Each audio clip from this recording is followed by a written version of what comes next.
1 million subscribers on this channel. You guys are absolutely amazing. Thank you.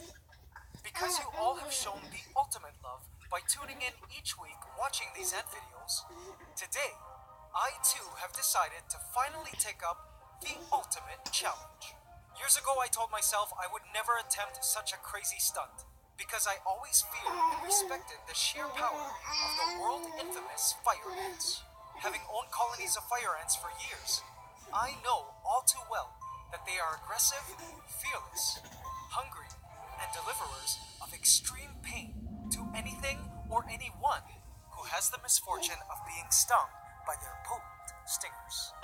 Though I love the videos of folks like Coyote Peterson and rest in peace, Steve Irwin, I've always felt there were other creative ways to showcase the amazing aspects of animals, besides endangering myself or allowing them to inflict bodily harm. But today, I changed my mind. I wanted to try an experiment. Today, I was going to stick my hand into the Fire Nation. But here's the catch.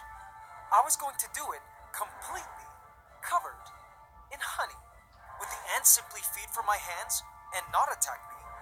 Or would they riddle me with their potent stingers? Keep on watching until the end to find out. And also just a note, we will be giving out some cool prizes, including a free complete ant setup from antscanada.com. So look out for details on that all at the end of this video. AC family, welcome to the 1 million subscribers episode of the Ants Canada Ant Channel. Please subscribe to my channel and hit the bell icon. Welcome to the AC family. Enjoy. Ladies and gentlemen, presenting the Fire Nation.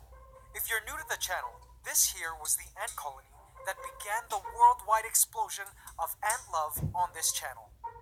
This ant colony has been featured on sites of the likes of National Geographic and Discovery Channel, and rightfully so. This red tropical fire ant colony named the Fire Nation of the species Solenopsis geminata is truly a great force to reckon with.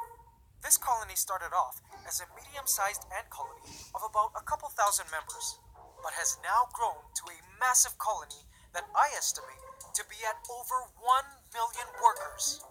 So I thought for our 1 million subscriber video, it would be more than appropriate to feature them in their fiery glory. The Fire Nation is always on the move. They never stop working, and are always ready to attack should the situation require it. Now what's totally amazing is that hiding somewhere within this enormous colony is one queen.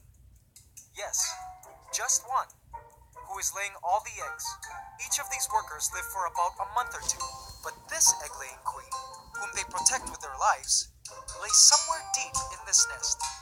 She lives for years and years, simply laying eggs non-stop to keep this entire fire ant colony growing and functioning. Fire ants recently trended online due to the mass formations of living rafts during the recent Texas hurricane floodings. On this channel, we've seen how adapted fire ants are to floods, where we watched this colony totally prove to us that in the ant world, fire beats water. But let's get to this experiment, shall we? Fire ants get their name due to the notorious fiery pain felt from their stings. At the ends of their gasters, they possess long retractable stingers which act like hypodermic needles, capable of injecting a potent dose of a neurotoxin called solenopsin. This venom is strong enough to completely immobilize small prey in seconds. And for larger animals, it's truly an excruciating experience. So my girl, One I was willing to undergo in the name of ant love. And here's where the ant love part comes in. My relationship with these fire ants has always been a sort of one-way love. I've cared for them all this time to the best of my ability, feeding them, cleaning after them, expanding their home. But my interaction with them was always met with their natural aggression, with me sometimes leaving with a sting or two while working around them, despite wearing gloves. They naturally always treated me like an enemy, an intruder. This was just expected, as they were simply following their instincts. To them, I was a threat to their colony's livelihood, or possibly even potentially food for the colony. But then I considered, what if, for once, I came to them not as an intruder, but rather as a benevolent agent bearing a gift. And what better gift than their favorite food, honey. It was official, AC family. I was going to stick my hand into the Fire Nation, covered in the sweetest honey I had. Perhaps this time I could feel the joy of having these ravenous and beloved beasts actually feeding from my very hand.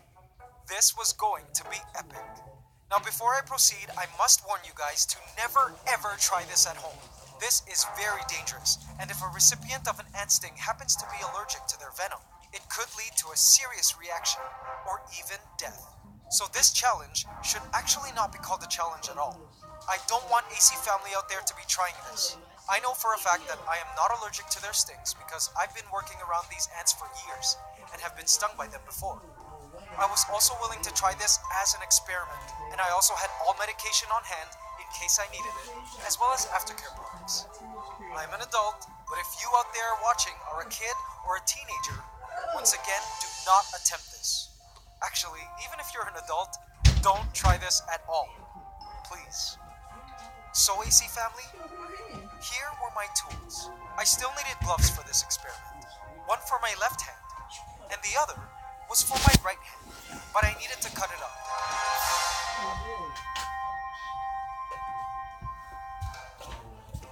This was going to be the smooth surface to stop the fire ants from climbing up my arm while in contact with the ant nest. My plan was to make it form a sleeve above my wrist, and it had to sit tightly against my skin so fire ants wouldn't be able to get under it. So I needed to tie it up. Yes, AC family, you better believe I was sweating thinking about the craziness I was about to get into. The next step was to apply copious amounts of baby powder on the sleeve.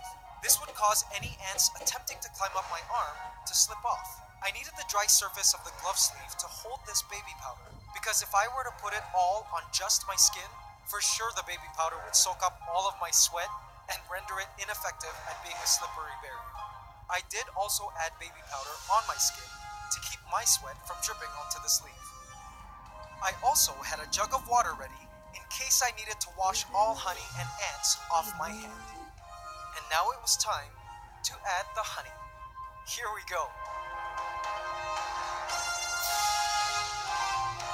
My heart was racing like crazy. And just like that, I was now ready to stick my honey-covered hand into the Fire Nation. AC family, watch what happened.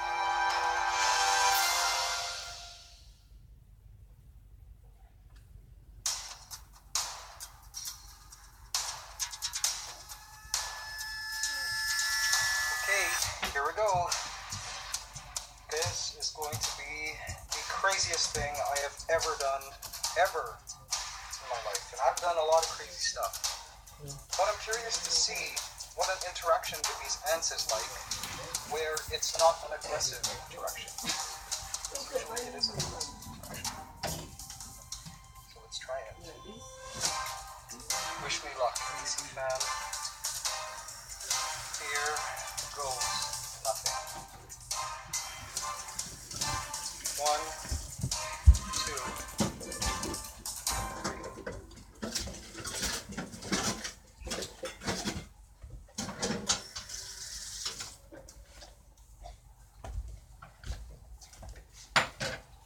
They aren't biting me yet. Ah! They are biting me now. Ah! Ah! Ah! It's hurting. Okay. I can't do this. I can't do this. Ah! Ah! Ow! Ah! Ah! Ah! Ah! Ah! Ah! Ow!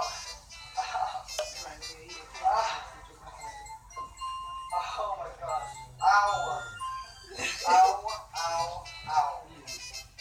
Ow! Ow! Ah!